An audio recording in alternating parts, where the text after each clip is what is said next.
you think NATO is worried about this becoming a global war or a nuclear conflict? At least that's what they're talking about. And they're trying to intimidate their own population with an imaginary Russian threat. This is an obvious fact.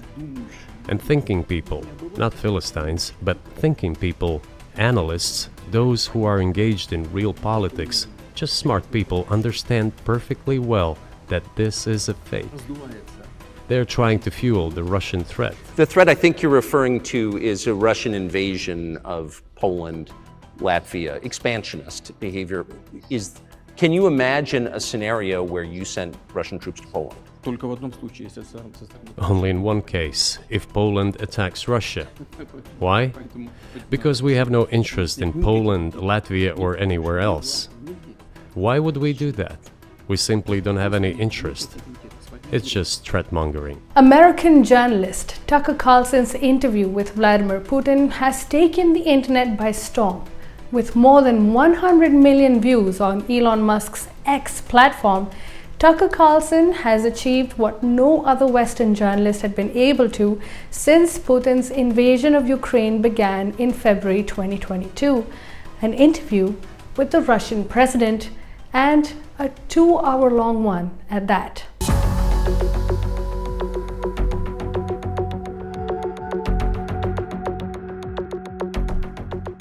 The interview leaves us with an insight into the current mindset of the Russian president. Putin took the opportunity to send his message across to Western and global audiences, as well as hint his willingness to reach a deal with the US and Ukraine, and possibly even end hostilities in a war that has lasted nearly 2 years. So I just want to make sure I'm not misunderstanding what you're saying. I don't think that I am. I think you're saying you want a negotiated settlement to what's happening in Ukraine. Right.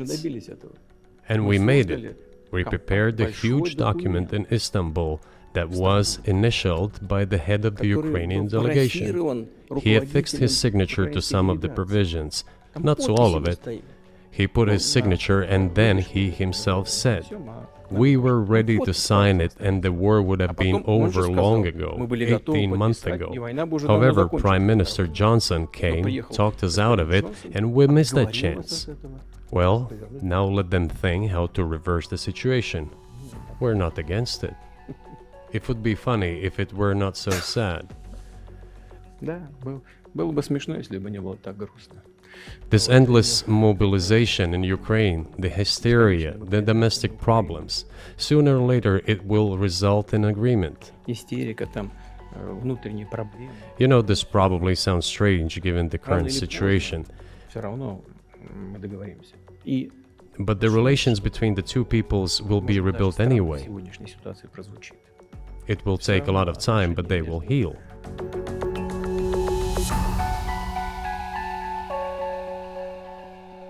Does that mean, however, that Putin is desperate for a deal? Well, quite the opposite. Ukraine's army is battered, you see. Its counteroffensive has flopped. Its population of men of fighting age is alarmingly depleted and is completely dependent on primarily American military aid to sustain the war. After 2 years of innumerable casualties, Russia now finds itself on the winning side. And it has paid a huge price for it. So at the same time, Russia's economy has done just fine despite sanctions. Its push for de-dollarization has also gained traction among many nations. So Putin is likely to use this moment to extract a heavy price for peace from Ukraine and from NATO. Let's take a look at this interview. For the first 30 minutes, Putin gave an account of Ukraine's history going all the way back to the 8th century. Now, many may have found this rundown of history boring. In fact, at one point, Tucker Carlson even wondered, how is this relevant? But Putin insisted over and over again.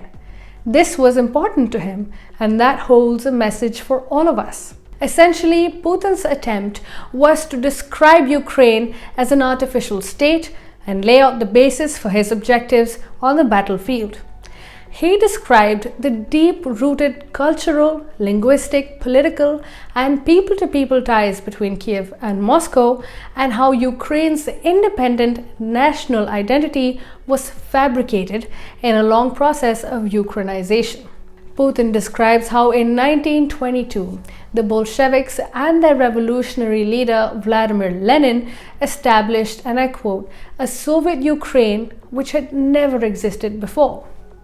For some reason, Lenin insisted that Soviet republics be entitled to withdraw from the USSR, Putin said. Those regions involved the Black Sea region, which were received by Catherine the Great and which had no historical connection with Ukraine whatsoever.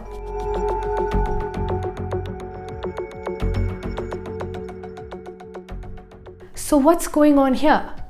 What is Putin trying to say about Lenin? And what is he trying to say about the Bolsheviks? Also, what does this say about Putin himself? Well, you see, unlike many of his predecessors, Putin has subtly expressed criticism of the revolutionaries that led to the fall of Imperial Russia and the making of the USSR, the Union of Soviet Socialist Republics. Even as the Bolshevik communists remained popular, Putin was ideologically opposed to many of the ideas professed by Lenin. Initially, his criticism of Lenin was muted, but the idea took shape in the last decade as Lenin's star began to fade. Putin sees Lenin as someone who betrayed Russia at a time when it was fighting a war against the Germans. Now, we know that the First World War was a costly one for all sides, and in the case of Imperial Russia, it caused the fall of the Tsarist Empire itself in a revolution carried out by Lenin and his Red Army. This, Putin thinks, was treacherous of Lenin. Look at what he said in 2014. Some were shaking Russia from within and shook it to the point that Russia as a state collapsed and declared itself defeated. The Russian revolutionaries were responsible for the betrayal of Russian national interests and wished to see their fatherland defeated, while Russian heroic soldiers and officers shed blood on the fronts of the First World War. Now, this was a shocking shift in what was already coming. As Putin's stature rose and his ambitions to retake Crimea took shape, he took to demolishing the nation's perception of Lenin himself, who is otherwise celebrated as the founding father of Soviet Russia.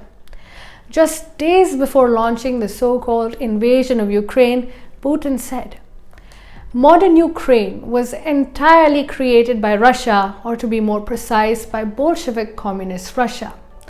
This process started practically right after the 1917 revolution, and Lenin and his associates did it in a way that was extremely harsh on Russia by severing what is historically Russian land.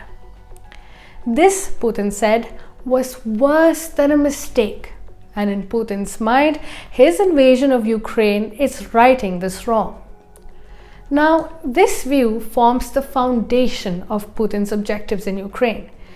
The Russian president's zeal to reclaim what he sees as Russian lands from Ukraine runs deep.